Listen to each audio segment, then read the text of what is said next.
Soy Gideon y tengo 32 años. Durante los últimos 10 años, he financiado en secreto la existencia entera de mis padres, pagando su hipoteca, cubriendo sus deudas médicas y manteniéndolos bajo un techo, mientras ellos adoraban abiertamente a mi hermano mayor. Pero nada de eso importó cuando entré a su fiesta de compromiso. Al pisar el extravagante salón de baile, la hermosa prometida de mi hermano se inclinó hacia sus damas de honor y susurró lo suficientemente fuerte como para que la mitad de la sala lo escuchara: «Ya llegó el chico de campo apestoso». La risa se extendió entre la multitud. Mis propios padres estaban a 10 pies de distancia y no hicieron absolutamente nada. Simplemente parecían avergonzados de que yo siquiera existiera. Pero hay un detalle enorme que ninguno de ellos sabía. No tenían idea de que yo soy el único propietario del hotel de ultralujo en el que estaban en ese momento, bebiendo mi champán de primera categoría, con mi dinero. Y estaban a punto de aprender exactamente con quién estaban tratando. Al final de la noche, habría policía, ilusiones destrozadas y gente suplicando de rodillas.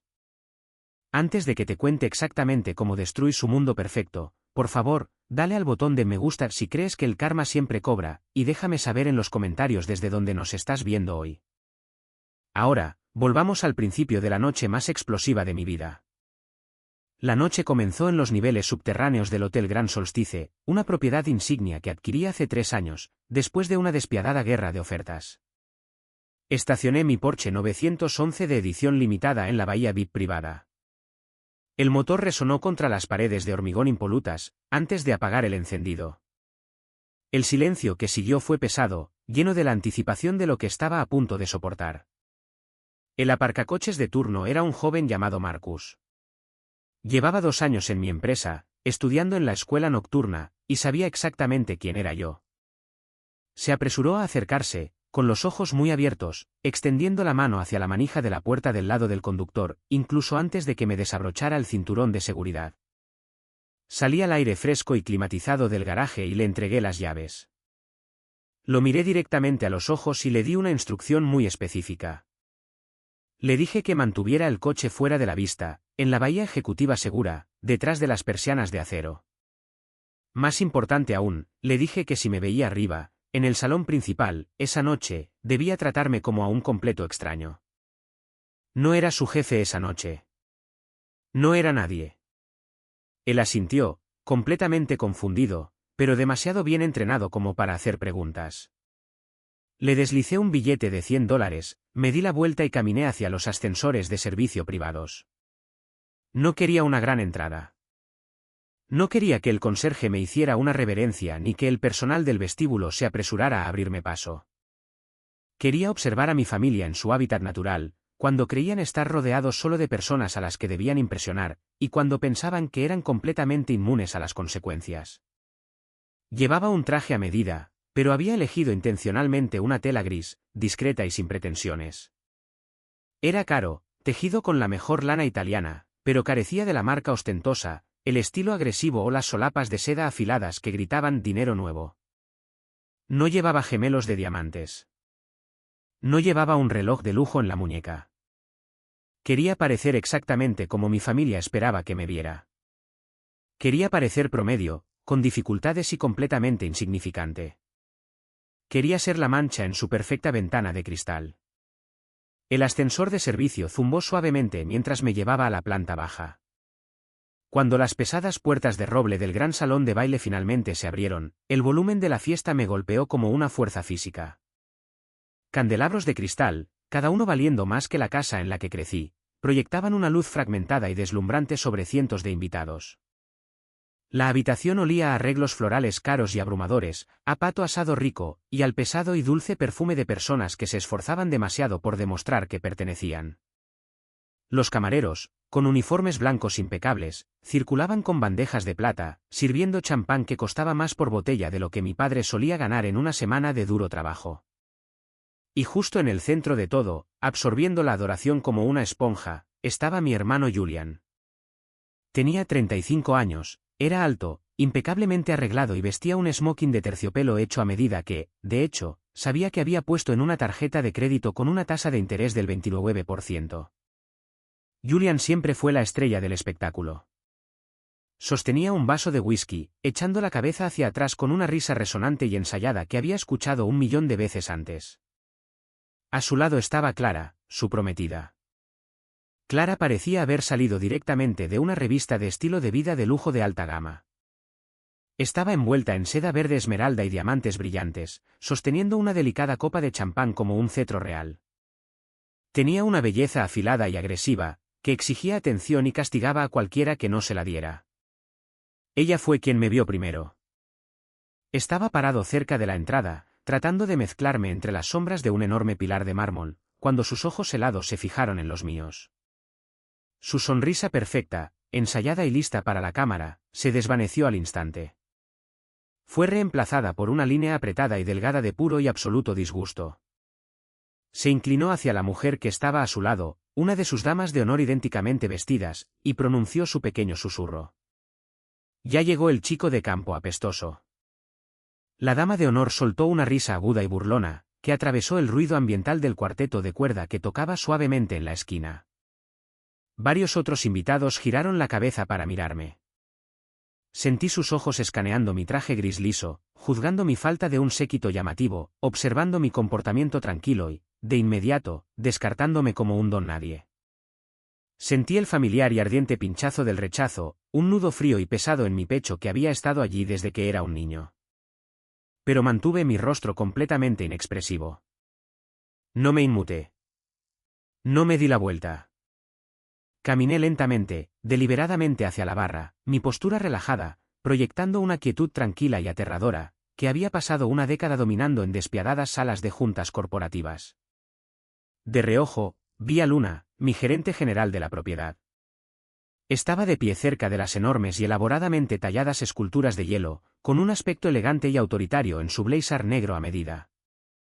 Había visto a Clara burlarse de mí. Había escuchado la risa viciosa. Vi a Luna dar un paso adelante, con los ojos encendidos de furia protectora y la mandíbula apretada. Estaba lista para marchar por la habitación, avisar a seguridad y echar a la novia de su propia fiesta de compromiso, por faltarle el respeto al dueño del edificio. Capté la mirada de Luna al otro lado de la abarrotada sala y negué con la cabeza de forma casi imperceptible. Todavía no. Que coman. Que beban. Quería que jugaran su juego. Quería que se sintieran completamente seguros en su arrogancia. Me paré junto a la larga barra de caoba, con un simple refresco de limón. Me apoyé en la madera pulida y observé a mi familia desfilar como la realeza en un castillo que yo había construido desde cero, con mis propias manos. Observé al padre de Clara, Víctor, un hombre con demasiado perfume y una sonrisa que nunca le llegaba a los ojos. Estaba estrechando manos con políticos locales y hablaba en voz alta sobre su extenso portafolio inmobiliario, alardeando de millones fantasma. Observé a mi madre, Beatrice, radiante de un orgullo que nunca, en mis 32 años de vida, había visto dirigido hacia mí. Les decía a cualquiera que quisiera escuchar que Julian estaba destinado a la grandeza absoluta, que era un visionario. Si hubieran sabido la verdad, habrían estado aterrorizados. Habrían sabido que el pulido suelo de mármol bajo sus pies era una trampilla, y que mi mano descansaba firmemente, y con paciencia, sobre la palanca. Avancemos 3 horas, y yo estaría de pie en el escenario principal, con un micrófono en la mano, transmitiendo sus secretos legales y financieros más oscuros en una enorme pantalla LED, mientras las sirenas de la policía ululaban afuera. Pero para entender cómo llegué a ese escenario, ostentando el poder absoluto de destruir a mi propia familia, debes entender por qué construí este imperio en primer lugar, y por qué les permití pensar que no era nada durante tanto tiempo. Crecí completamente a la sombra del hijo de oro. Julian era todo lo que mis padres siempre quisieron en un hijo, y todo lo que yo no era. Fue el mariscal de campo estrella de su equipo de fútbol americano de secundaria, el rey del baile de graduación, el orador carismático que podía salir de cualquier consecuencia con su encanto. Rompía ventanas. Robaba dinero del bolso de mi madre para comprar alcohol. Destrozó su primer coche corriendo por una calle suburbana. Y cada vez, mis padres encontraban una manera de culpar a las circunstancias, al clima o a los otros niños. Nunca a Julian. Yo era el callado. Me gustaban los números. Me gustaba construir cosas y arreglar cosas.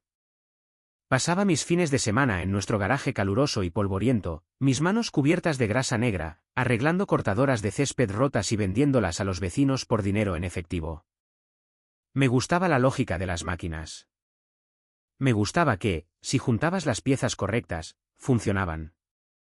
Para mis padres, Bit, Beatrice y Roland, mi ética de trabajo no era algo de lo que enorgullecerse. Era una profunda vergüenza.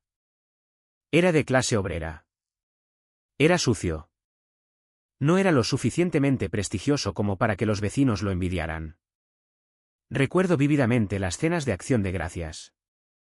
La mesa del comedor se ponía con la buena vajilla, la plata pulida hasta un brillo de espejo. Julian se sentaba a la cabecera de la mesa junto a mi padre, cortando la pechuga de pavó, mientras mi padre le servía una cerveza y elogiaba su último logro menor, como aprobar una clase universitaria básica con una calificación de C. Yo me sentaba en el extremo opuesto de la mesa, cerca de la puerta de la cocina, prácticamente invisible, comiendo en total silencio.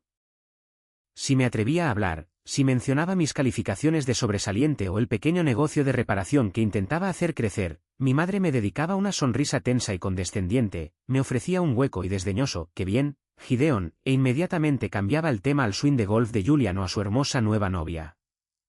Cuando llegó el momento de la universidad, la disparidad entre nosotros se volvió innegable, permanente y financieramente ruinosa. Mis padres vaciaron sus cuentas de ahorro. Sacaron una segunda hipoteca sobre la casa. Drenaron cada centavo que tenían. Hicieron todo esto para pagar la matrícula de Julian fuera del estado, sus costosas cuotas de fraternidad y sus interminables viajes de vacaciones de primavera a Cabo y Miami. Él trató el dinero que tanto les costó ganar como agua fluyendo sin cesar de un grifo invisible, y ellos, felizmente, se lo permitían.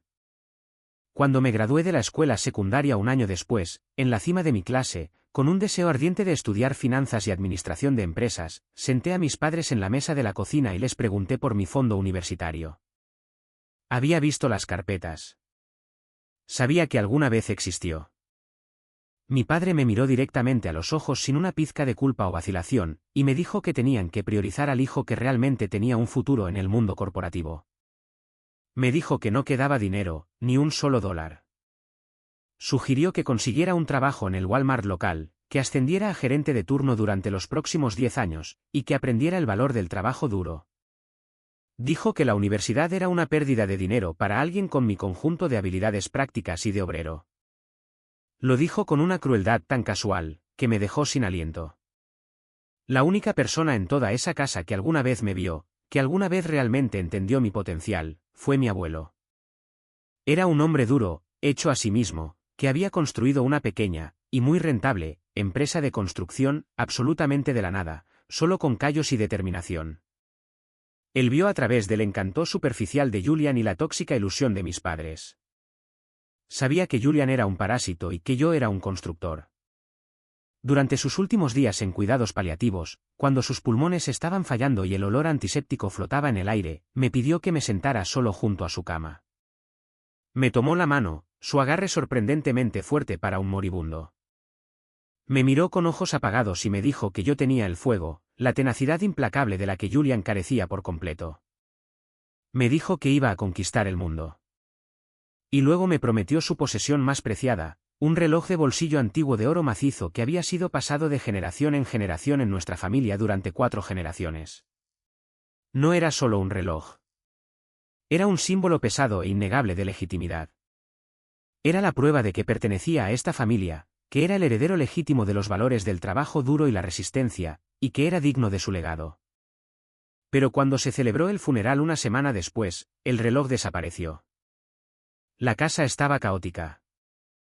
Había parientes por todas partes, comiendo guisos y ofreciendo falsas condolencias entre lágrimas.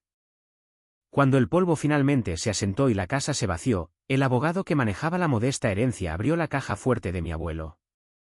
Estaba completamente vacía. Los confronté a mis padres al respecto en la sala de estar.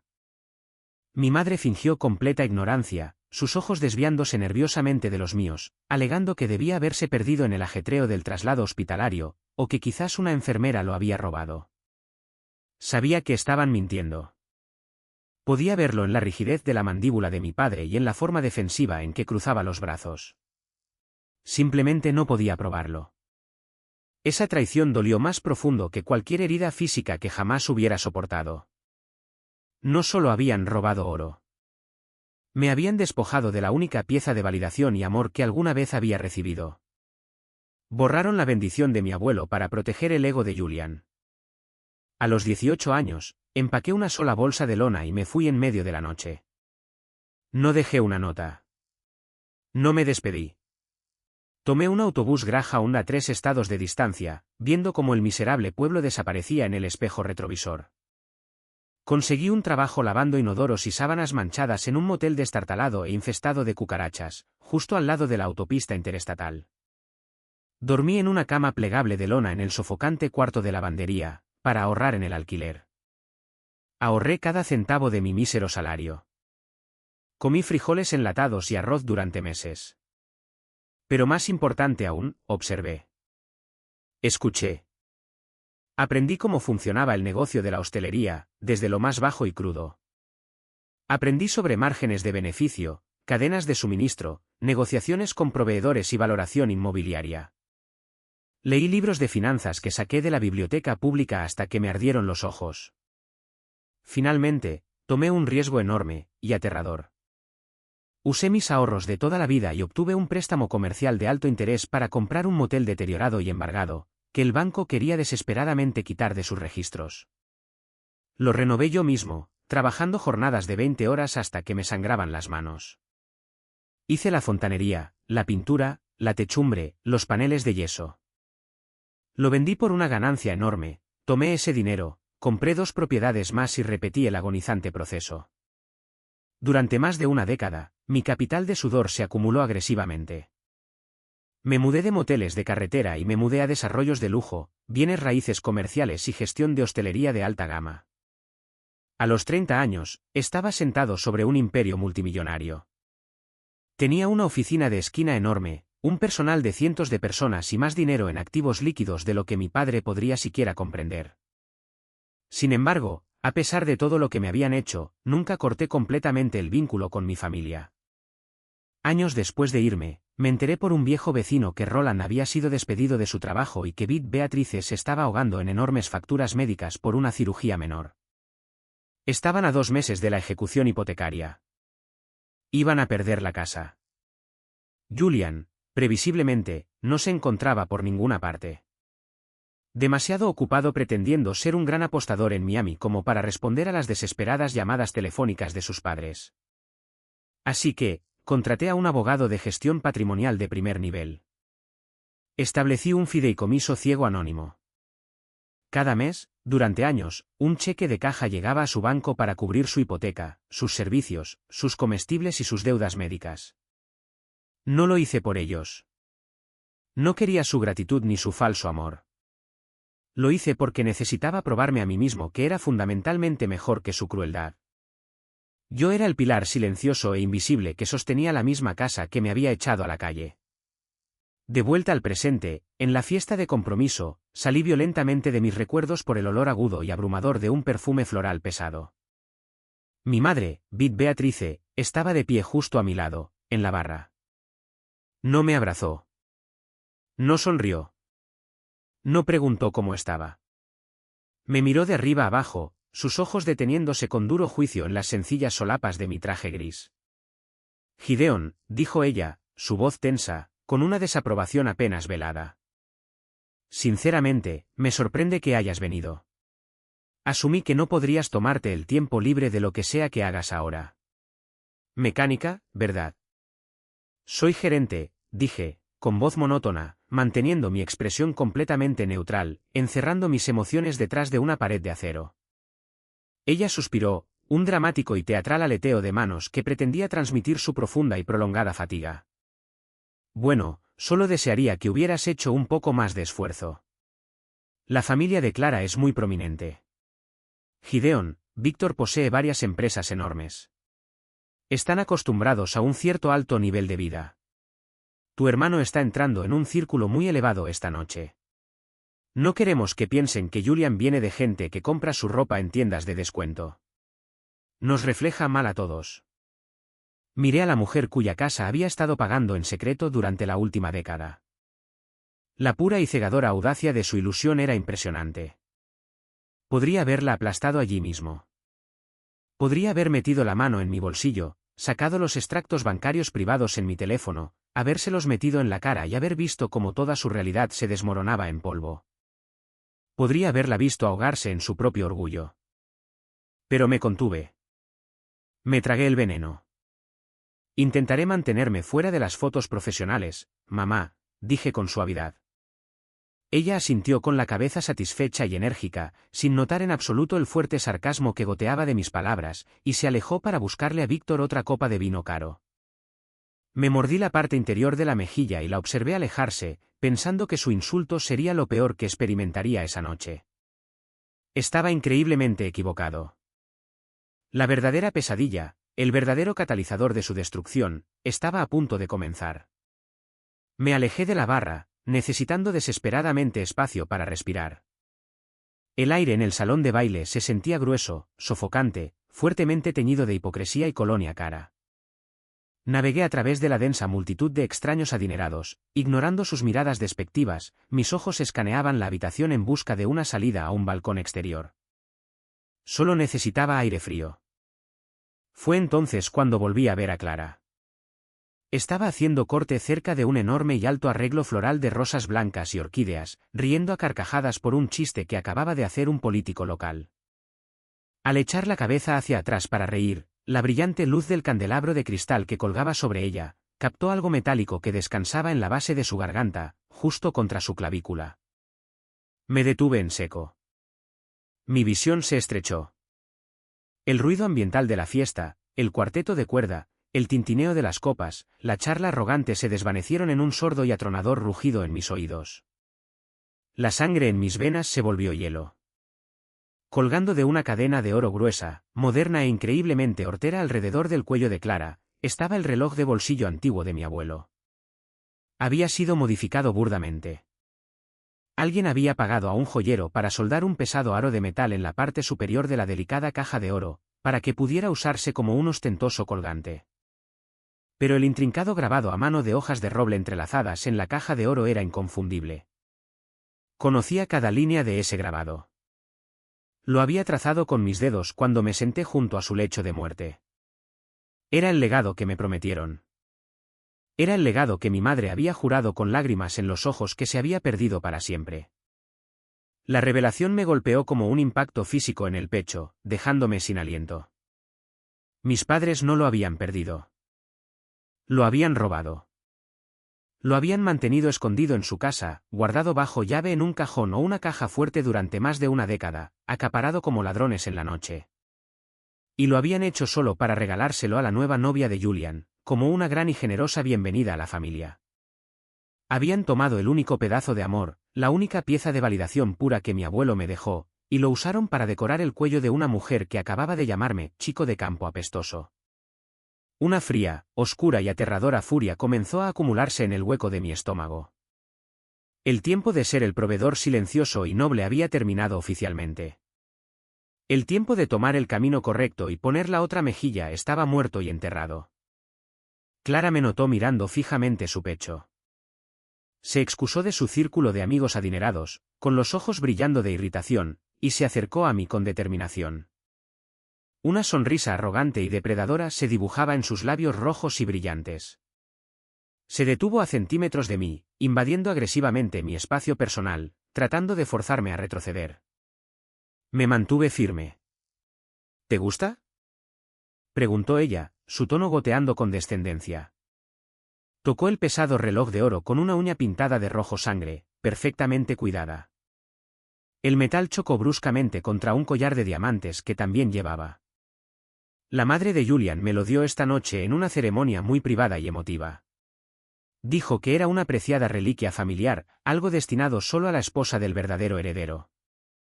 Es un reloj de bolsillo, dije, mi voz peligrosamente baja, despojada de toda emoción, sonando completamente hueca. Pertenece al bolsillo de un chaleco, no en un collar. Clara puso los ojos en blanco dramáticamente, soltando un resoplido agudo. Oh, por favor. Es vintage chic. Tú no entenderías de moda. Pero dejemos el teatro, Gideon. Julian me contó todo sobre ti, el hermano pequeño, amargado y fugitivo, que apenas sobrevivió en la vida.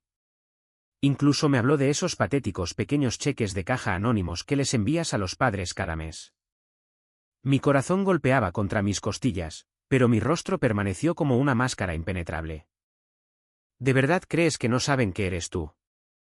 Se burló Clara, inclinándose más cerca, su voz bajando a un susurro vicioso.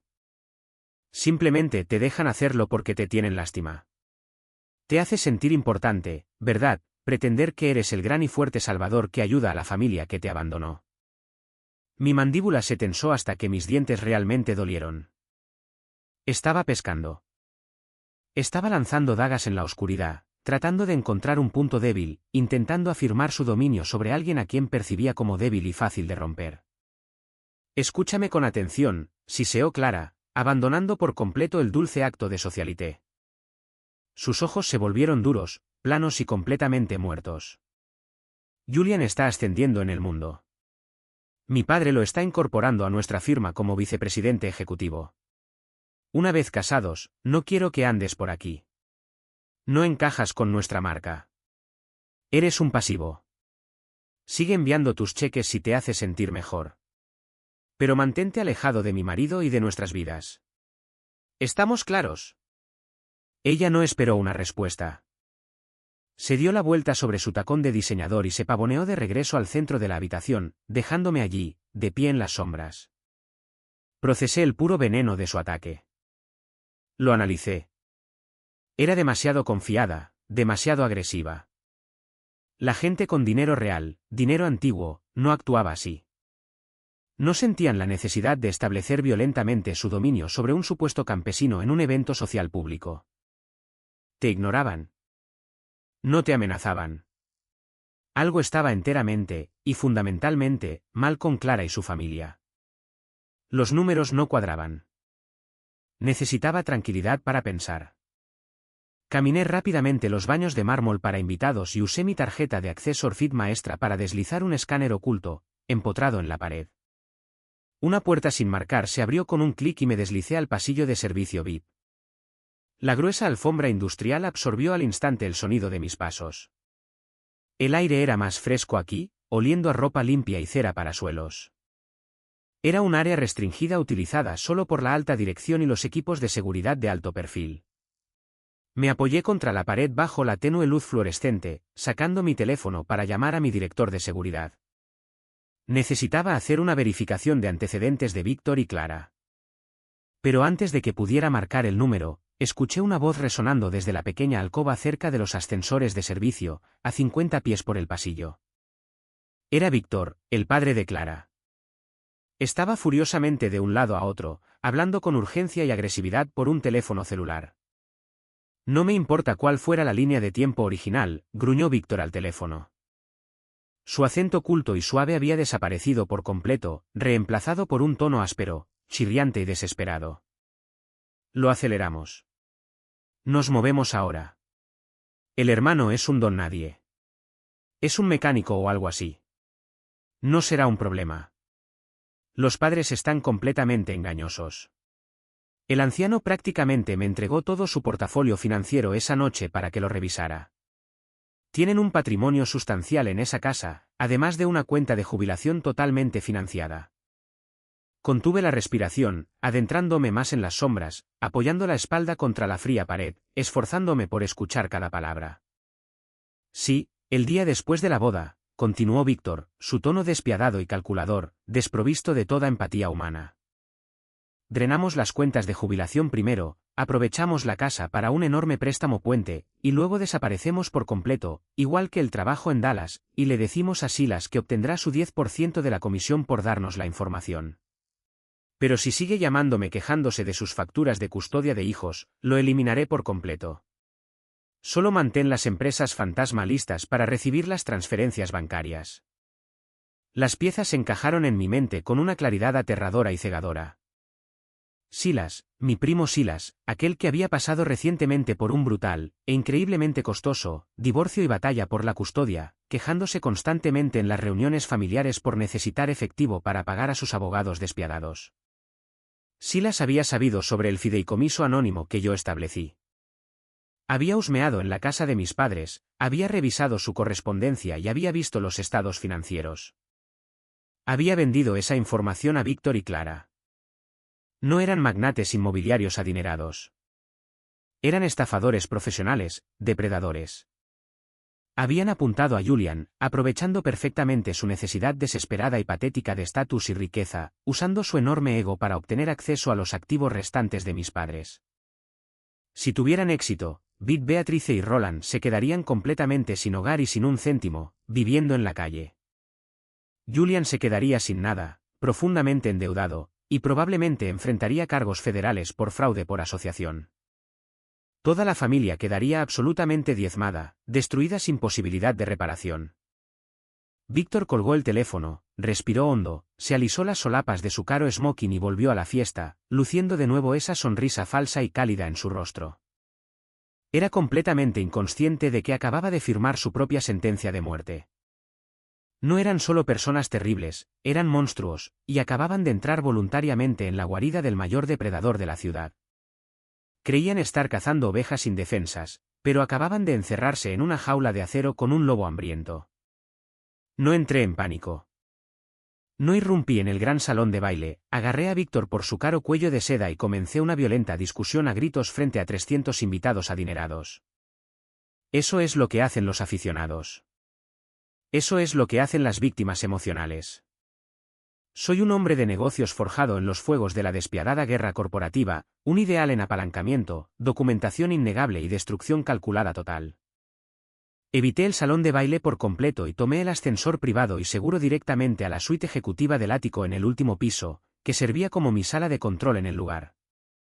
En el momento en que las pesadas puertas de acero se abrieron, mi postura cambió. El hermano encorvado, insignificante y callado, desapareció. Caminé por la alfombra mullida hasta el enorme escritorio de caoba que dominaba el brillante y extenso horizonte de la ciudad. Levanté la línea fija segura. Primero, llamé a Harrison, mi jefe de seguridad corporativa. Era un enorme e intimidante ex-investigador privado que había pasado 20 años cazando espías corporativos y rastreando activos robados a través de fronteras internacionales. Respondió al primer timbrazo. Harrison, necesito una verificación de antecedentes completa y sin límites de Víctor y Clara Whitmore. Actualmente están abajo, en el salón principal. Quiero absolutamente todo lo que puedas desenterrar, registros fiscales, sentencias civiles, órdenes de arresto pendientes, alias conocidos, antecedentes penales. Investiga a fondo las transacciones inmobiliarias en Dallas, Texas, específicamente. Lo necesito en exactamente 20 minutos. Considera que está hecho, jefe, respondió Harrison. El rápido y agresivo tecleo de un teclado mecánico ya resonaba de fondo. Luego, marqué a Fiona, mi directora financiera. Era una contadora brillante y despiadada, educada en Harvard, que podía rastrear un solo dólar a través de un laberinto de cuentas en el extranjero, con los ojos vendados. Fiona, tengo una situación importante y urgente. Necesito que retires inmediatamente los perfiles financieros de mis padres, Beatrice y Roland. Cruza cualquier consulta reciente o verificación de crédito suave con empresas fantasma que operan desde Texas. Busca cualquier vínculo financiero, cualquier transferencia bancaria a mi primo Silas. Rastrea el flujo de datos. Averigua exactamente quién está tratando de secarlos. Dame 15 minutos, Gideon, dijo Fiona, su voz aguda, tranquila y llena de concentración absoluta. ¿Vamos a la guerra esta noche? Estamos lanzando una bomba nuclear, respondí con frialdad. Colgué el teléfono y me acerqué a los monitores montados en la pared que mostraban las transmisiones de seguridad en vivo y de alta definición desde cada ángulo del salón de baile. Observé las imágenes de mi familia. Acerqué la imagen a Silas, mi primo traidor. Estaba de pie cerca de la lujosa línea del buffet, atiborrándose agresivamente de caros pasteles de cangrejo, completamente ajeno al hecho de que su vida estaba a punto de terminar. Moví la cámara y acerqué la imagen a Clara. Su mano descansaba delicadamente sobre el pecho de Julian mientras ella mostraba una sonrisa practicada, cariñosa y completamente falsa a un fotógrafo itinerante. 10 minutos después, la máquina de fax segura en la esquina de mi oficina cobró vida. El primer documento se imprimió.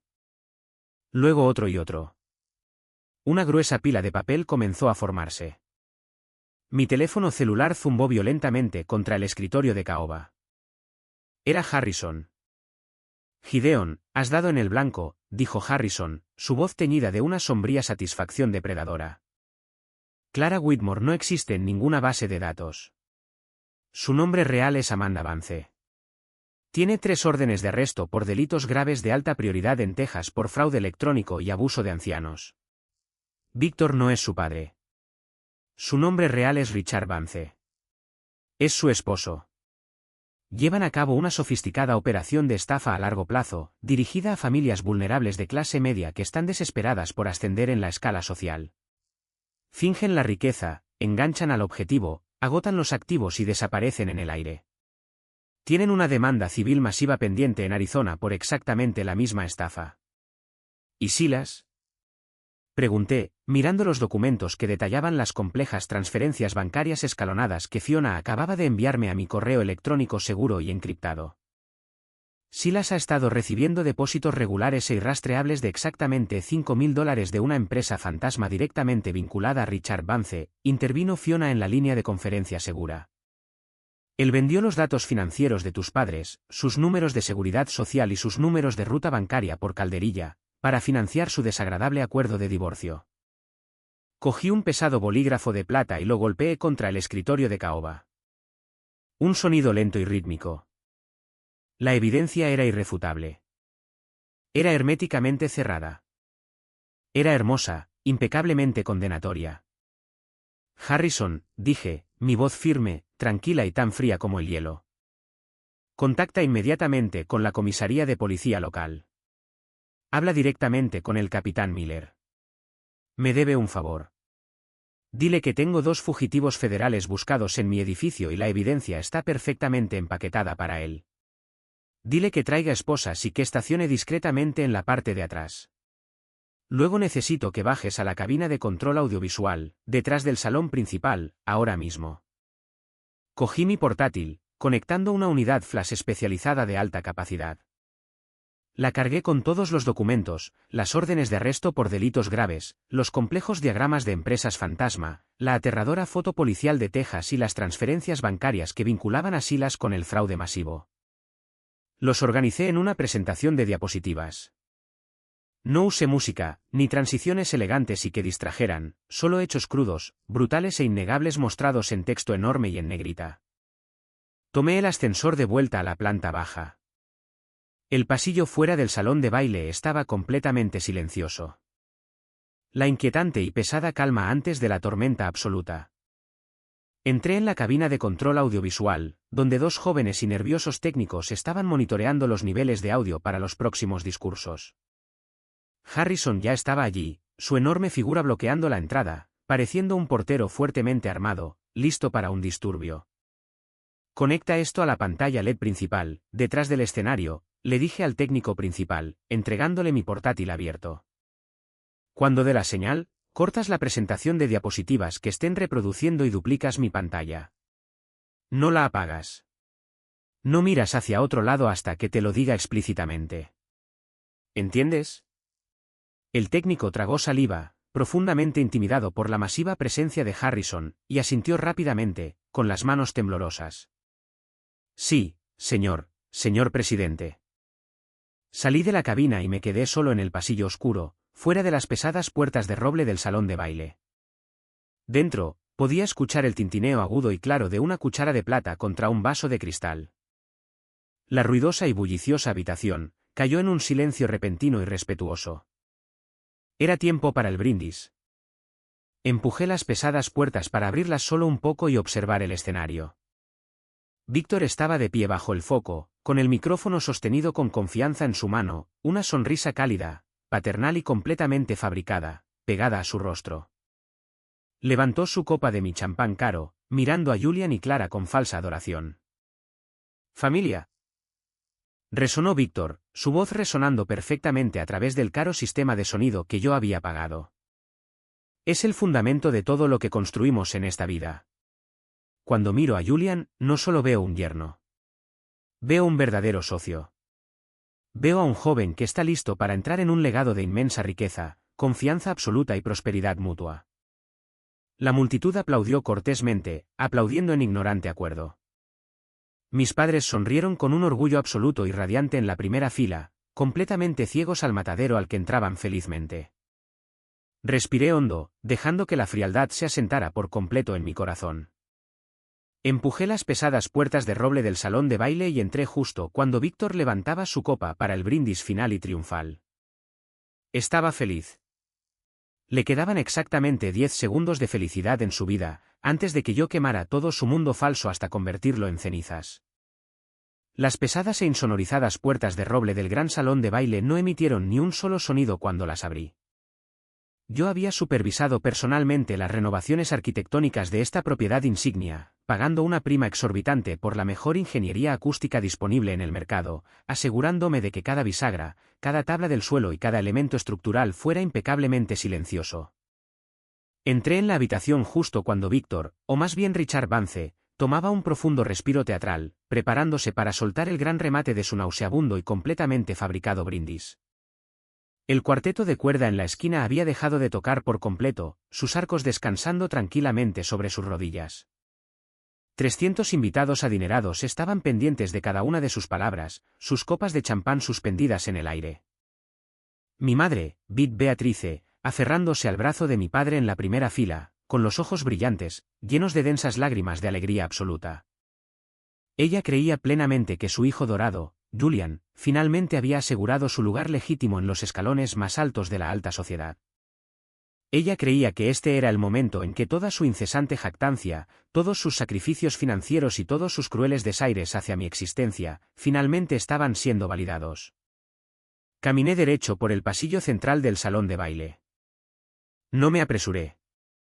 No golpeé el suelo con los pies ni agité las manos. Caminé con el paso mesurado, depredador e implacable de un hombre que era dueño del mismo mármol italiano que pisaba. Mis zapatos de cuero resonaron bruscamente contra el pulido suelo. Un sonido rítmico e innegable, que cortó el silencio de la habitación como un metrónomo que cuenta atrás para una detonación. Al principio, solo las personas en las filas de atrás lo notaron. Miraron por encima del hombro, sus rostros contorsionándose en expresiones de profunda molestia por la interrupción.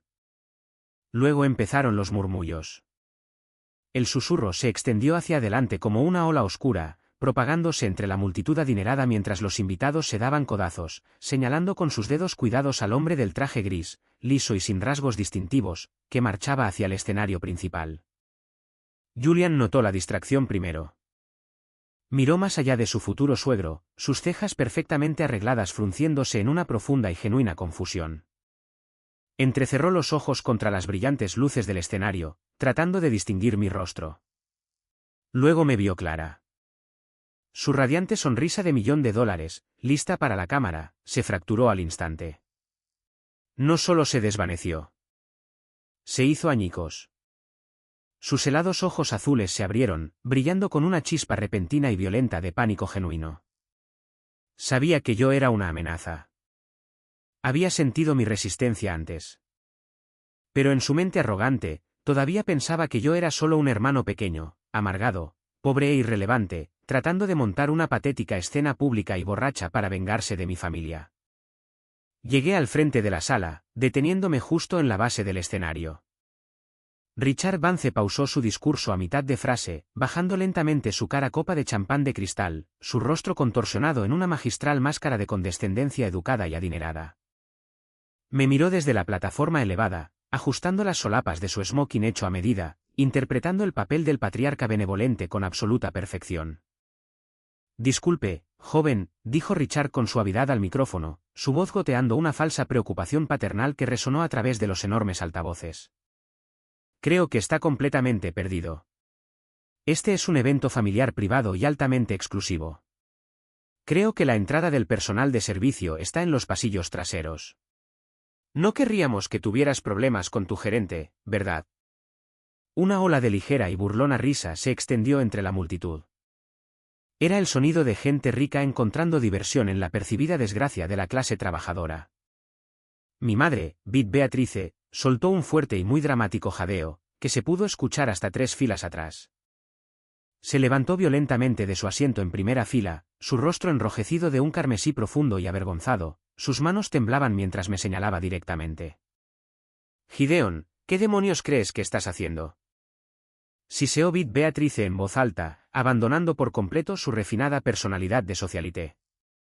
Sal de aquí ahora mismo, antes de que arruines la noche más importante de tu hermano. ¿Puede alguien llamar a la seguridad del hotel? No se supone que esté aquí. La ignoré por completo. Ni siquiera miré en su dirección. Mis ojos estaban completamente fijos en Richard Vance. Subí los 3 escalones alfombrados del escenario. Mi postura completamente recta, mi expresión y una impenetrable pared de hielo. Richard dio un ligero paso atrás, sintiendo la energía fría, inflexible y peligrosa que emanaba de mí. Intentó mantenerse firme, inflando el pecho para afirmar su dominio físico. Pero no era más que un estafador barato con un traje caro. Se basaba enteramente en el encanto, la manipulación y el engaño, no en una confrontación cruda y real. Extendí la mano, y con suavidad y fuerza, le arrebaté el micrófono de su agarre. Estaba demasiado aturdido física y mentalmente por la audacia del movimiento como para resistirse. No estoy perdido, Richard, dije al micrófono. El nombre resonó por el enorme salón de baile, rebotando en los candelabros de cristal y los techos dorados. Richard, no Víctor. La cabeza de Clara se giró hacia mí tan rápido, que pensé que podría romperse el cuello. Su mandíbula cayó ligeramente. Todo el cuerpo de Richard Vance se puso rígido, como si 1000 voltios de electricidad hubieran recorrido su columna vertebral. El color sano y vibrante se escurrió de su rostro en cuestión de segundos, dejándolo con el aspecto de un hombre enfermo, aterrorizado y muy anciano. Sus ojos se dirigieron rápidamente hacia las salidas. Y tienes toda la razón, continué, mi voz firme, tranquila y con la autoridad absoluta de un juez federal dictando una cadena perpetua. Este es un evento familiar privado. Pero el problema aquí esta noche, Richard, es que tú no eres familia. Eres un fugitivo federal. El salón de baile estalló en una caótica y ensordecedora sinfonía de jadeos, gritos furiosos, cubiertos caídos y murmullos confusos y frenéticos. La gente se levantó de sus mesas. La fachada adinerada de la habitación se desmoronó por completo en pánico. Julian dio un paso adelante, con los puños apretados a los costados, su rostro adquiriendo un tono morado profundo y peligroso por la ira. Estaba desesperadamente tratando de interpretar al protector masculino y heroico frente a sus adinerados pares. Gideon, has perdido la maldita cabeza, gritó Julian, perdiendo completamente los estribos, invadiendo mi espacio personal. Dame ese micrófono ahora mismo y sal de mi fiesta de compromiso. Solo estás celoso. Siempre has estado increíblemente celoso de mí. Y ahora estás intentando arruinar lo mejor que me ha pasado, porque no tienes absolutamente nada en tu patética vida. Julian, cierra la boca, retrocede y mira la pantalla, ordené, mi voz atravesando su pataleta patética y el ruido ambiental de la habitación como una hoja de acero recién afilada. No grité. Solo hablé con una pesada y aterradora finalidad. Miré hacia la cabina audiovisual oscurecida, oculta en el balcón superior, y le di un solo y brusco asentimiento a mi técnico principal. Al instante, la enorme pantalla LED de 30 pies, detrás del escenario, cobró vida. La romántica, de enfoque suave y altamente editada, de Julian y Clara caminando de la mano en una playa de arena blanca, desapareció por completo. Fue reemplazada por un fondo blanco austero y cegador, que iluminó todo el escenario. Luego aparecieron los documentos legales fuertemente redactados. Eran de alta resolución, perfectamente claros, impecablemente organizados y enteramente innegables. La primera diapositiva era una enorme pantalla dividida. A la izquierda, la pulcra foto profesional de compromiso de Clara, con aspecto de heredera multimillonaria. A la derecha, una foto policial desoladora, duramente iluminada e increíblemente poco halagadora, de una mujer que se parecía exactamente a ella, pero con tinte de pelo más barato, sin maquillaje y con ojos muertos y vacíos. Debajo de la foto policial, un enorme texto negro decía: Amanda Vance, buscada por múltiples cargos de fraude electrónico grave, gran robo y abuso de ancianos, con órdenes de arresto activas en los estados de Texas y Arizona. La multitud se quedó completa, y horriblemente, en silencio sepulcral. Era el tipo de silencio pesado que físicamente resuena en tus oídos. Podrías haber oído caer un alfiler sobre la gruesa alfombra. Caminé lentamente por el escenario, con el micrófono agarrado firmemente en mi mano, mirando el mar de rostros conmocionados, horrorizados y pálidos. Señoras y señores, pido disculpas por la interrupción, pero no están celebrando la hermosa unión de dos familias adineradas esta noche, anuncié, mi voz firme y completamente desprovista de emoción. Están celebrando la etapa final de ejecución de una estafa depredadora de gran sofisticación. La hermosa mujer que tienen delante, con el caro vestido de seda verde, no es Clara Whitmore, la heredera de una enorme fortuna inmobiliaria. Su nombre real es Amanda Vance. Es una criminal de carrera. Y el hombre que está a su lado, el hombre que acaba de dar ese emotivo discurso, no es su padre. Su nombre es Richard Vance. Es su esposo legal y es su CEO conspirador. Mi madre, Beth Beatrice, soltó un gemido desgarrador y se desplomó en su silla. Sus manos cubrieron su boca, sus ojos muy abiertos por el puro y absoluto terror, mientras miraba la foto policial en la pantalla. Julian parecía como si le hubieran golpeado en el pecho con un mazo. Tropezó físicamente hacia atrás, mirando alternativamente la enorme pantalla LED y a la mujer con la que pensaba casarse. Su cerebro era completamente incapaz de procesar la destrucción total y violenta de su realidad fabricada. Ellos no tienen lucrativas empresas inmobiliarias, continué, mi voz resonando implacablemente sobre la silenciosa multitud. No tienen una cartera de inversiones masiva. Cazan a personas vulnerables y desesperadas que quieren ascender en la escala social. Fingen la riqueza. Enganchan a un objetivo codicioso y fácilmente manipulable como mi hermano. Y luego agotan por completo los activos de la familia, antes de desaparecer en la noche, dejando a sus víctimas en bancarrota y enfrentando investigaciones federales. Hice clic en un pequeño control remoto negro en mi mano y la diapositiva cambió al instante. Ahora, la pantalla mostraba números de ruta bancaria altamente detallados, complejas estructuras corporativas de empresas fantasma y una serie de transferencias bancarias masivas resaltadas. Esta es su operación completa, expliqué con calma, apuntando un puntero láser a la pantalla. Mañana por la mañana, su plan concreto era aprovechar la casa familiar de mis padres para un enorme préstamo puente de alto interés. Iban a drenar por completo las cuentas 401k y de jubilación totalmente financiadas de mis padres, y transferir el dinero directamente a estas sociedades de cartera extraterritoriales ubicadas en las Islas Caimán. Han ejecutado con éxito esta misma estafa en Dallas. Actualmente enfrentan una demanda civil masiva en Arizona, y lo iban a hacer aquí mismo, a mi familia, esta noche. Amanda Vance finalmente salió de su shock paralizante. Sus viciosos instintos de supervivencia se activaron al máximo. Se lanzó hacia adelante, su rostro retorcido en un gruñido feo, vicioso y animal, abandonando por completo el acto de socialité elegante y refinada. Parecía una rata acorralada y desesperada. «¡Está mintiendo!». Amanda gritó a pleno pulmón, su voz estridente, asustada y desesperada. Señaló un dedo que temblaba violentamente directamente a mi pecho. Es un mentiroso enfermo, retorcido y celoso. Fabricó toda esta basura porque odia absolutamente a Julian. Mírenlo. Miren su traje barato. Es un don nadie. Trabaja en un garaje sucio. Échenlo. Que alguien llame a la policía y lo arreste por difamación. Se volvió desesperadamente hacia Julian, agarrando las solapas de su caro smoking con ambas manos, sus anillos de diamantes falsos brillando agresivamente bajo las brillantes luces del escenario. Julian, cariño, mírame. No le hagas caso. Está loco. Siempre ha estado loco. Tú me conoces. Nos amamos. Diles que lo echen ahora mismo. Julian solo la miró fijamente. Miró la enorme pantalla, vio la innegable foto policial, vio los detallados documentos legales con su verdadero nombre, y luego me miró a los ojos.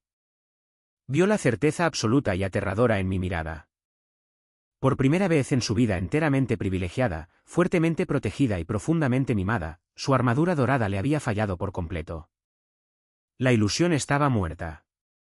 Él, con suavidad, pero con mucha firmeza, le quitó sus manos desesperadas de su chaqueta. Dio un largo paso atrás, distanciándose físicamente de la radiación tóxica de sus mentiras. No dijo una palabra. Simplemente la dejó ir. Amanda se dio cuenta en ese mismo segundo aterrador, que Julian no la iba a salvar. No iba a interpretar al caballero de brillante armadura. Estaba completamente roto. Se dio la vuelta para enfrentarme, sus ojos ardiendo con un odio puro, concentrado y venenoso. Abandonó por completo el acto de víctima llorona e incomprendida, y fue directamente a la yugular. «Crees que eres increíblemente inteligente, ¿verdad?», escupió Amanda, subiendo agresivamente el último escalón del escenario, invadiendo mi espacio personal, su aliento oliendo a champán caro y a miedo desesperado. ¿Crees que puedes entrar aquí con una presentación de PowerPoint falsa, retocada con Photoshop, y arruinar toda mi vida?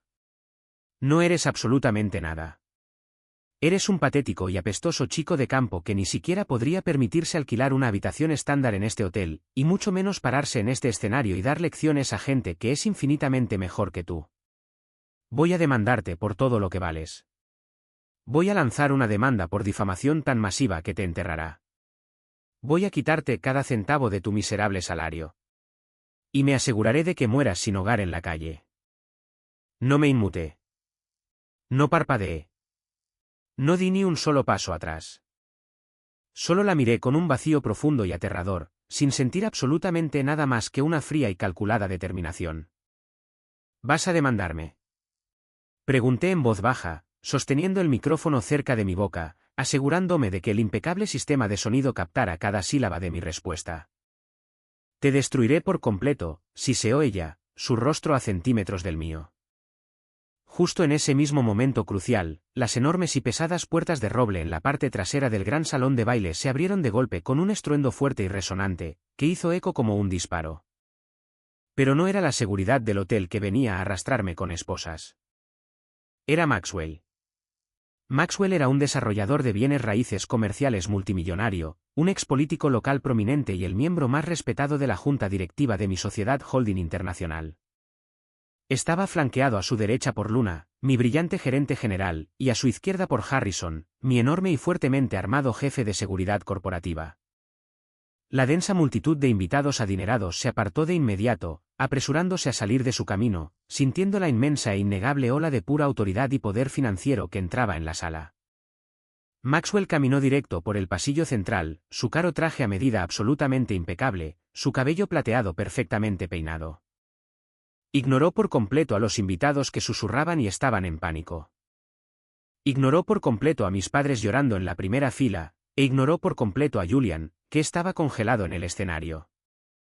Maxwell caminó hasta el borde del escenario, me miró directamente, se detuvo y me ofreció una profunda y muy respetuosa inclinación de cabeza.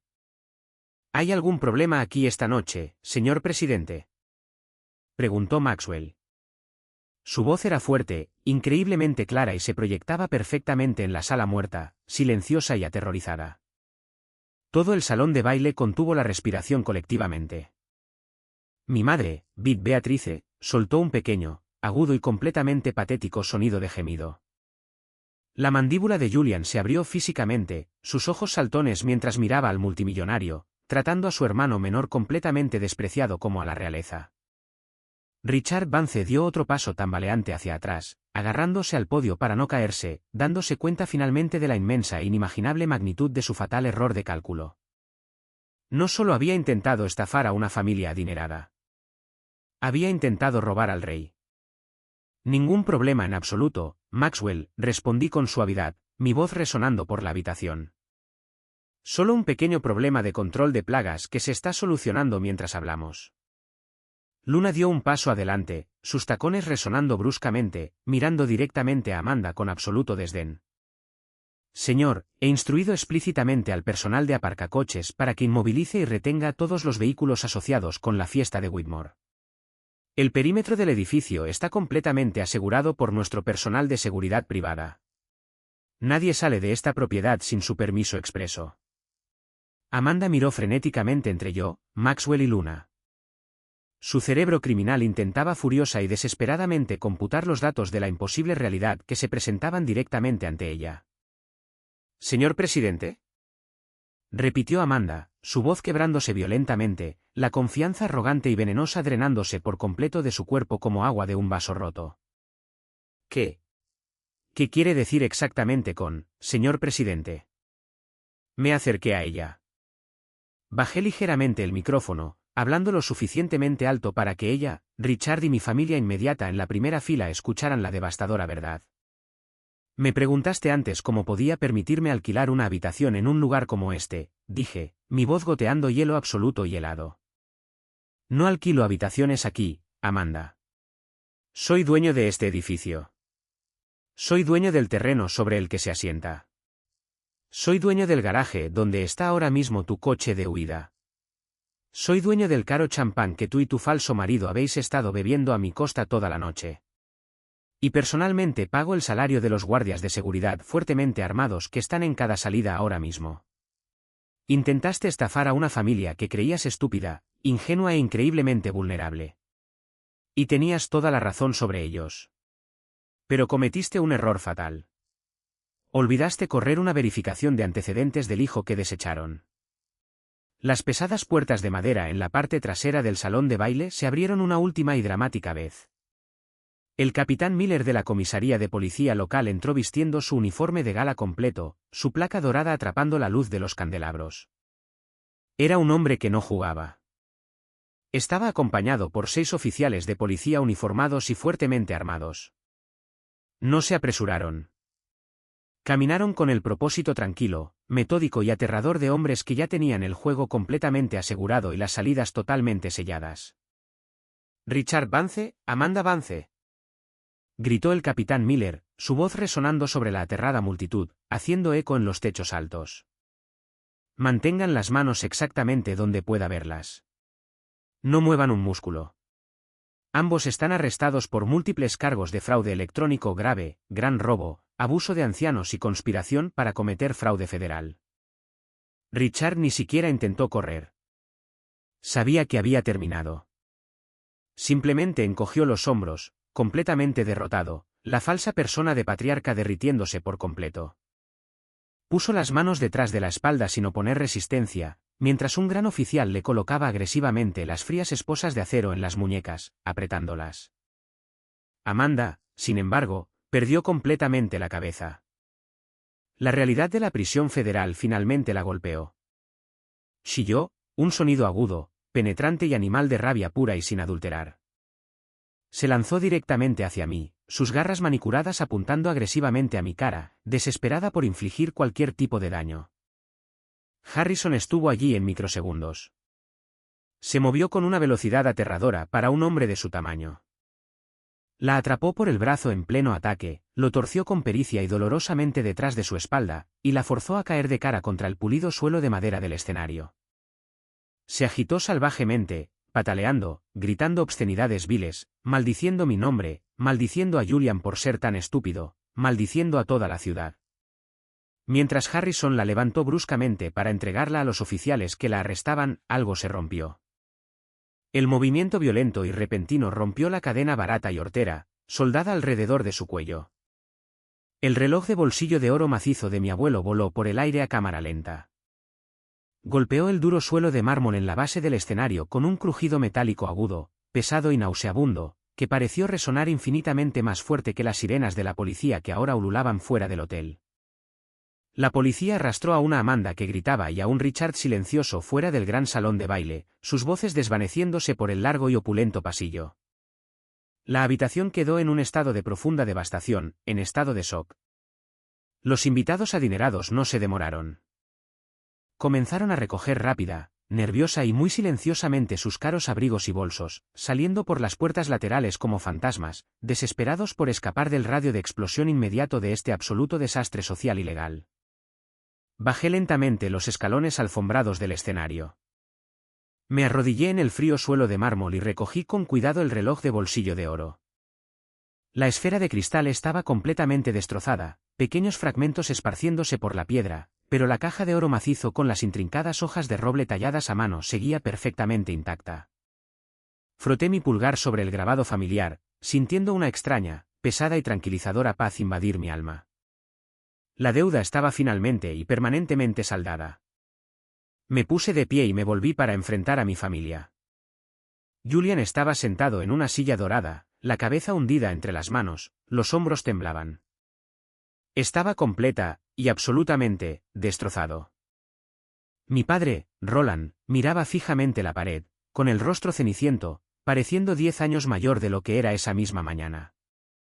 Y mi madre, Beatrice, estaba allí temblando incontrolablemente, su maquillaje corriendo por su rostro en oscuras manchas, sus ojos completamente fijos en el reloj de oro en mi mano. Metí la mano en el bolsillo interior de mi cara chaqueta de traje gris a medida. Saqué un sobre blanco, grueso y pesado. Caminé lentamente hacia la pequeña mesa de cóctel donde estaba mi madre y arrojé el sobre el mantel de lino blanco. Aterrizó con un golpe sordo y pesado. ¿Qué? ¿Qué es eso? Susurró Beatrice, su voz temblaba violentamente, aterrorizada por lo que más podría revelar. Ábrelo, ordené, mi tono no dejaba absolutamente ningún margen para la negociación. Sus temblorosas manos se extendieron. Rasgó la solapa, sus uñas enganchándose en el papel, y sacó una pila gruesa de documentos. Eran extractos bancarios, recibos certificados de transferencias bancarias y documentos legales de fideicomiso fuertemente redactados. Los hojeó frenéticamente, sus ojos escaneando los números resaltados, las fechas específicas, la información de enrutamiento y los enormes totales al final de cada página. Esos son los recibos, dije, mi voz completamente desprovista de calidez, simpatía o amor familiar. Durante los últimos 10 largos años, he pagado su hipoteca cada mes. Pagué sus enormes facturas de hospital cuando tuvo esa cirugía de emergencia. Pagué los comestibles de su nevera. Pagué la factura de la electricidad para que no se congelaran en invierno. Cada mes, viviste una vida cómoda e ignorante, porque el hijo que consideraste completamente inútil, el hijo al que le dijiste que fuera a trabajar a Walmart, decidió tener un ápice de honor y decencia humana básica.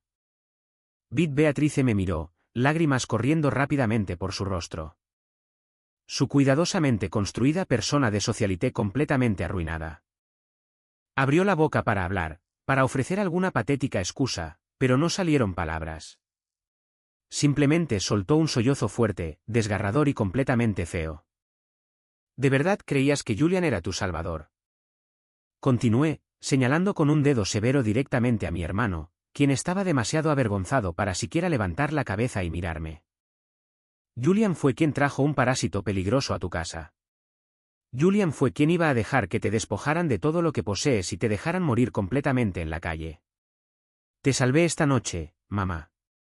No porque te ame, déjame ser muy claro al respecto, sino porque quería asegurarme de que vivieras lo suficiente y cómodamente como para entender completamente lo que desechaste.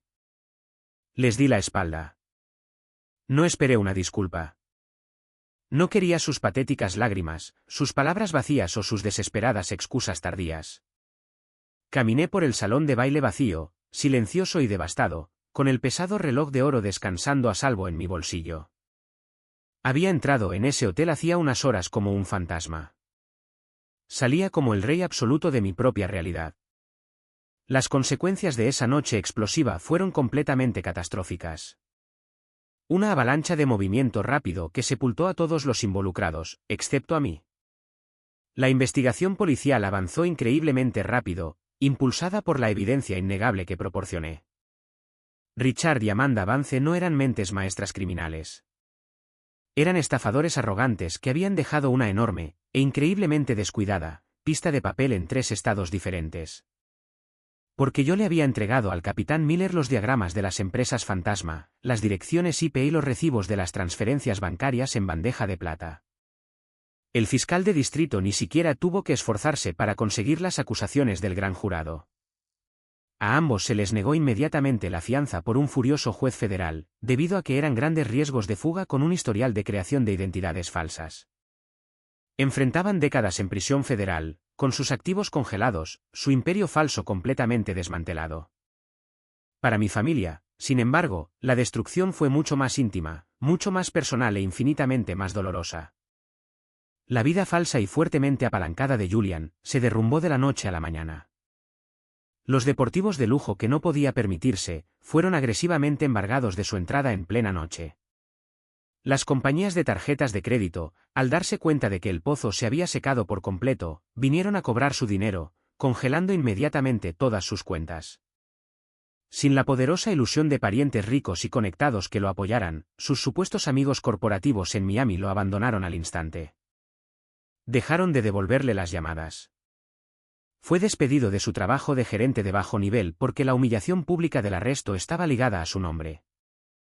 Se quedó sin nada más que una deuda paralizante e insuperable, y una humillación pública viral que lo seguiría por el resto de su miserable vida.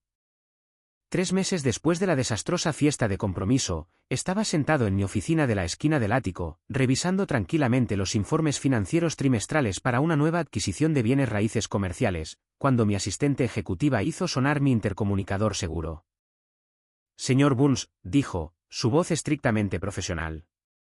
Su hermano Julian está abajo, en el vestíbulo principal. No tiene cita, y le dije que estaba ocupado, pero dice que necesita desesperadamente hablar contigo. Se niega a irse. Dice que se quedará en el sofá del vestíbulo todo el día si es necesario. Me recosté en mi silla ergonómica de cuero, mirando la extensa ciudad que ayudé a construir, respiré lentamente. Que suba, pero dile al equipo de seguridad de Harrison que lo escolten directamente a la pequeña sala de conferencias sin ventanas en el piso 40. No lo dejes cerca de mi oficina. Cuando entré en esa sala de conferencias 10 minutos después, apenas reconocí al hombre sentado encorvado en la mesa. Julian había perdido una cantidad significativa de peso. Sus trajes de terciopelo hechos a medida se habían ido, reemplazados por un traje de botón barato, arrugado y de tienda, y unos jeans descoloridos y deshilachados. La confianza arrogante y resonante que había definido toda su existencia, la sonrisa que llevaba al cortar el pavó de Acción de Gracias había sido completamente borrada. Se veía increíblemente pequeño. Se veía enteramente derrotado. Gideon, dijo Julian, levantándose rápidamente, casi derribando su silla. Su voz estaba completamente desprovista de su habitual tono arrogante. Era delgada y áspera. Gracias. Muchas gracias por verme. Tienes exactamente 5 minutos, Julian, dije, mi tono plano. No le ofrecí la mano para saludarlo. No le ofrecí un vaso de agua. Simplemente me quedé junto a la puerta cerrada, con los brazos cruzados sobre el pecho. Él tragó saliva con dificultad, mirando la madera pulida de la mesa, incapaz de mirarme a los ojos. Vine aquí para disculparme por absolutamente todo. Por Clara, quiero decir, Amanda, por ser tan increíblemente ciego, por tratarte como basura absoluta toda nuestra vida. Fui estúpido, Gideon. Fui tan arrogante. Lo veo ahora. Mi vida está completamente arruinada. No me queda absolutamente nada. Los bancos se están llevando mi condominio. Estoy arruinado. Hizo una pausa, claramente esperando el rescate. Estaba esperando que interviniera, para ofrecerle un trabajo ejecutivo bien pagado en mi empresa, para entregarle un cheque de caja en blanco y arreglar toda su vida, como nuestros padres siempre habían hecho cada vez que él cometía un error. Dejé que el silencio se extendiera en la habitación. Dejé que se volviera pesado, incómodo y profundamente punitivo. Disculpa aceptada, dije con frialdad. Buena suerte con eso. Me volví para irme, mi mano en la perilla de latón. Julian entró en pánico. Espera, Gideon. Por favor, espera. Necesito un trabajo. Necesito un préstamo. Solo algo. Cualquier cosa para levantarme. Eres dueño de toda esta empresa. Tienes cientos de millones de dólares. $100.000 no es literalmente nada para ti. Es calderilla. Puedes salvarme. Soy tu hermano. Lentamente lo miré por encima del hombro, mi expresión tan dura como el granito. Soy un hombre de negocios, Julian. Invierto mucho capital en activos que producen un rendimiento positivo. Tú eres un pasivo. Siempre has sido una enorme y agotadora carga. El banco de Gideon está permanentemente cerrado para esta familia. Salí de la habitación sin mirar atrás, haciendo una señal a 2 enormes guardias de seguridad para que lo escoltaran fuera del edificio y se aseguraran de que nunca regresara. Mientras caminaba de regreso a mi oficina, esperé la culpa. Esperé la tristeza, pero no sentí absolutamente nada. Ni culpa, ni remordimiento, solo la satisfacción limpia, aguda e increíblemente pacífica de un libro de cuentas perfectamente equilibrado. Una semana después, se me reveló el giro final, el más devastador y profundamente retorcido de toda la saga. Mi madre, Beatrice, llamó a mi asistente y suplicó una reunión. Sonaba desesperada. Finalmente accedí a verla, pero solo en un lugar neutral, una cafetería concurrida y bien iluminada en el centro, completamente alejada de mis propiedades. Cuando se sentó frente a mí en el pequeño reservado, se veía completamente vacía. La mujer orgullosa y extremadamente crítica que se había burlado de mi traje gris, había desaparecido por completo, reemplazada por una persona frágil y temblorosa. Empujó una pequeña caja, perfectamente envuelta, por la mesa hacia mí. La abrí con cautela. Dentro había una caja de terciopelo y cristal, increíblemente cara y hecha a medida, para el reloj de bolsillo de mi abuelo. Quería que tuvieras un lugar seguro para guardarlo, susurró Beatrice, mirando fijamente sus manos, negándose a mirarme a los ojos. Gracias, dije simplemente, deslizando la caja más cerca de mí, sin impresionarme por el gesto tardío. ¿Es todo lo que querías decir? Porque tengo una reunión de la Junta en 30 minutos. Ella tomó un aliento tembloroso y entrecortado, agarrando su taza de café caliente con ambas manos como si se estuviera congelando. No, necesito decirte la verdad, Gideon. Necesito confesarte algo terrible. Me recosté, esperando. Cuando enviabas esos cheques de caja anónimos todos esos años, comenzó, su voz quebrándose, las lágrimas brotando al instante en sus ojos. Hace unos 3 años, hubo un problema con los números de ruta bancaria. Un documento fue enviado a la casa por error desde la firma de gestión patrimonial. Era un formulario de impuestos para la cuenta fiduciaria ciega. Lo abrí. Mi sangre se heló por completo. El ruido ambiental de la cafetería se desvaneció. La miré fijamente, analizando cada microexpresión, cada tic de su rostro. Tenía tu firma digital, Gideon, confesó ella, las lágrimas finalmente desbordándose por sus mejillas, goteando sobre la mesa. Vi tu nombre completo. Vi el membrete de tu sociedad holding corporativa. Sabía que eras tú. Sabía exactamente quién nos estaba salvando. ¿Sabías?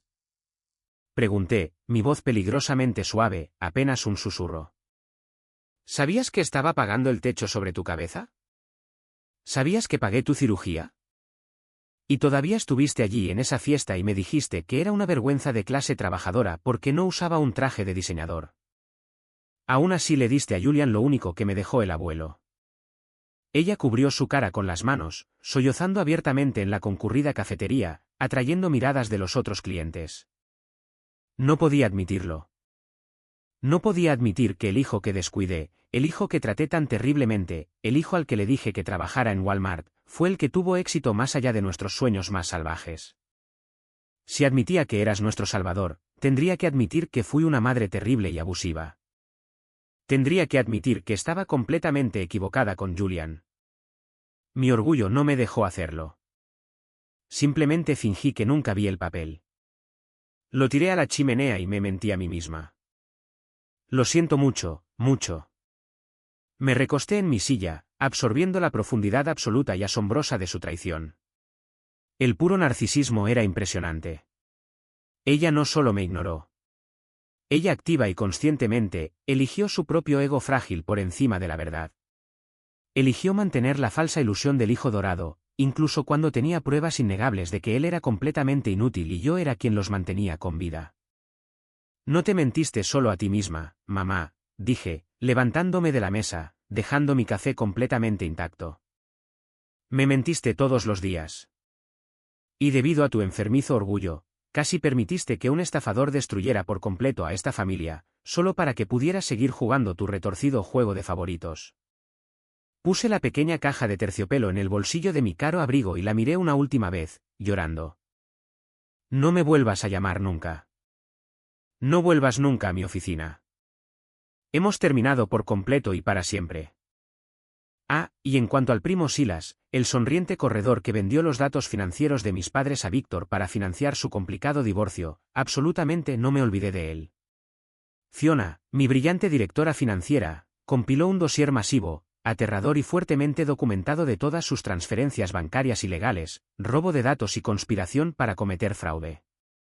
No solo se lo entregué a la policía. Eso también lo hice. Envié anónimamente copias certificadas de todo el dossier a los abogados de divorcio viciosos y sedientos de sangre de su exesposa. También envié una copia al CEO de su actual empleador. En un mes, Silas fue despedido por grave mala conducta corporativa, despojado por completo de sus derechos de custodia por un furioso juez de un tribunal de familia, y enfrentando sus propias batallas legales severas y ruinosas. Intentó llamarme una vez, dejando un mensaje de voz desesperado y lloroso, rogando clemencia, alegando que éramos familia. Eliminé el mensaje de voz y bloqueé su número para siempre. El proceso de sanación de toda una vida de trauma familiar no comenzó con disculpas. Las disculpas son solo palabras. Aliento barato desperdiciado en intentar borrar un pasado que ya está grabado en piedra. La verdadera y duradera sanación comenzó con los límites. Comenzó con puertas de acero pesadas e impenetrables cerrándose violentamente sobre las personas que habían elegido constante y agresivamente ver mi mera existencia como una carga. Por primera vez en mis 32 años en esta tierra, ya no me esforzaba por su aprobación. No estaba esperando que el próximo cheque masivo que enviara, la próxima propiedad de lujo que comprara o el próximo hito corporativo que alcanzara, finalmente hiciera que mi padre me diera una palmada en el hombro o que mi madre presumiera de mí ante los vecinos del club de campo. La cadena pesada, sofocante y oxidada de necesitar su validación se había roto violentamente, y finalmente estaba respirando aire libre y limpio. Llevé el reloj de bolsillo antiguo de mi abuelo a un maestro joyero del centro. No solo hice reparar la esfera de cristal rota. Le pagué una prima para que le quitaran cuidadosa y meticulosamente el ridículo y hortera aro de oro que Amanda Vance le había soldado, restaurando la caja de oro a su gloria vintage original e impecable. Compré un traje clásico, de 3 piezas, muy entallado, completamente azul marino, y aseguré la pesada cadena de oro a mi chaleco. Cada vez que marcaba contra mi pecho, sintiendo su peso sólido, era un recordatorio constante e innegable de quién era realmente.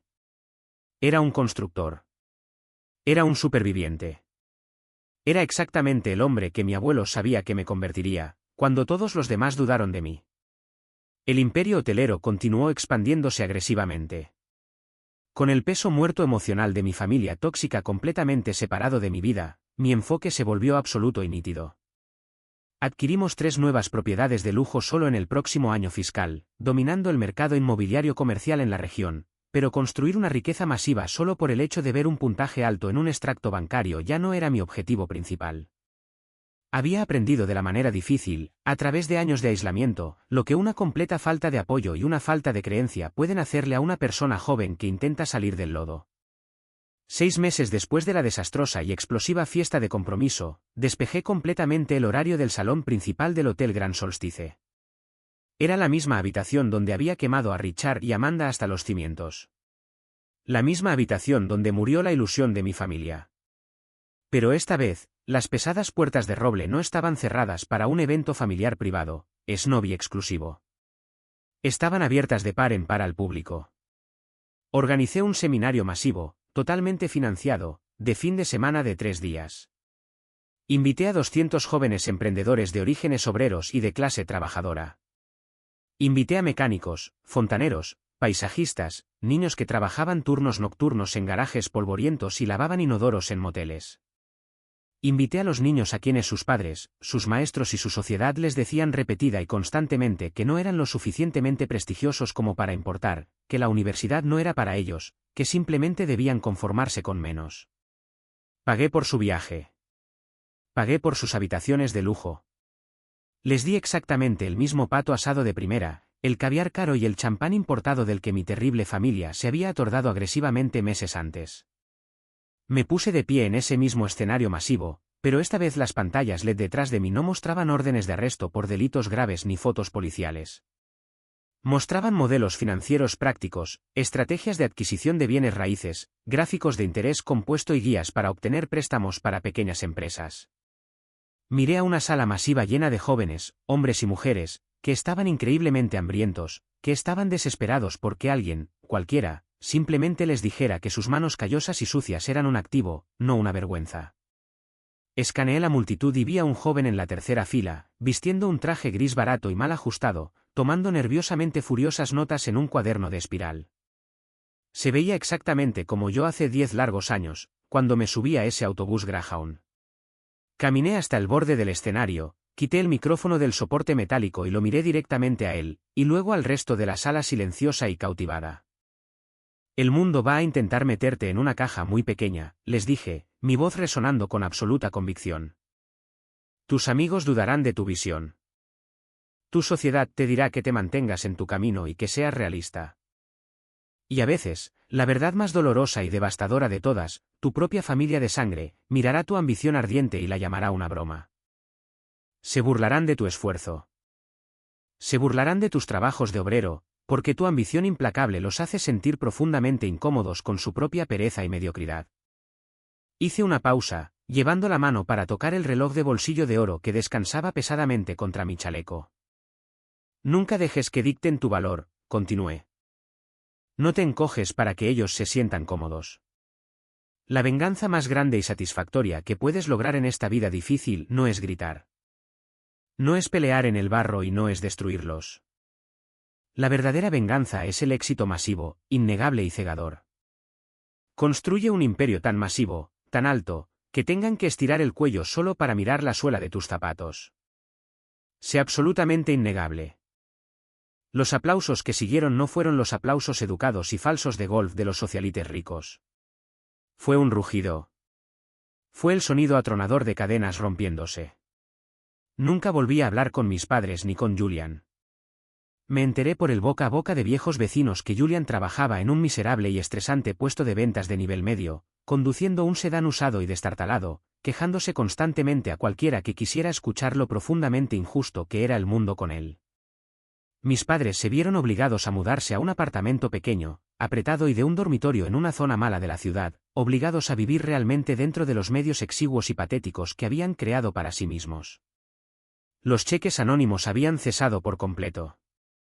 Finalmente se vieron obligados a enfrentar la dura, fría e implacable realidad de las consecuencias. No me regocijé en su sufrimiento. Simplemente ya no me importaba. Eran completos extraños para mí. Mi familia ahora era la gente que yo activamente elegía. Era Harrison quien guardaba mi vida y mis secretos. Era Fiona quien protegía ferozmente las finanzas de mi imperio. Era Luna quien administraba mis propiedades con férrea eficiencia y lealtad. Eran los jóvenes emprendedores a los que estaba subiendo por la escalera detrás de mí. Si estás escuchando esto ahora mismo y eres la oveja negra de tu familia, si eres quien trabaja en silencio en las sombras, mientras el inútil hijo dorado recibe todos los elogios, si eres quien paga las facturas físicas y emocionales por personas que ni siquiera tienen la decencia básica de respetar tu nombre, escúchame muy claramente. No les debes tu sangre. No les debes tu salario ganado con tanto esfuerzo. No les debes tu futuro. La lealtad se gana, no se otorga automáticamente por un apellido compartido o un chantaje emocional. Deja de quemándote solo para mantener calientes a personas que se quejan constantemente del humo. Aléjate. Construye tu imperio en absoluto silencio, y cuando sea el momento adecuado, deja que tu éxito masivo hable por sí mismo. ¿Alguna vez has enfrentado algo similar con tu propia familia? ¿Alguna vez has tenido que trazar una línea dura, e increíblemente dolorosa, con las personas tóxicas que se suponía que te amarían incondicionalmente? Comparte tu historia en los comentarios a continuación.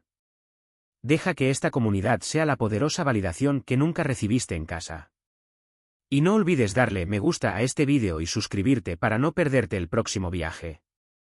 Sigue construyendo, sigue luchando, y nunca jamás dejes que te digan lo que eres.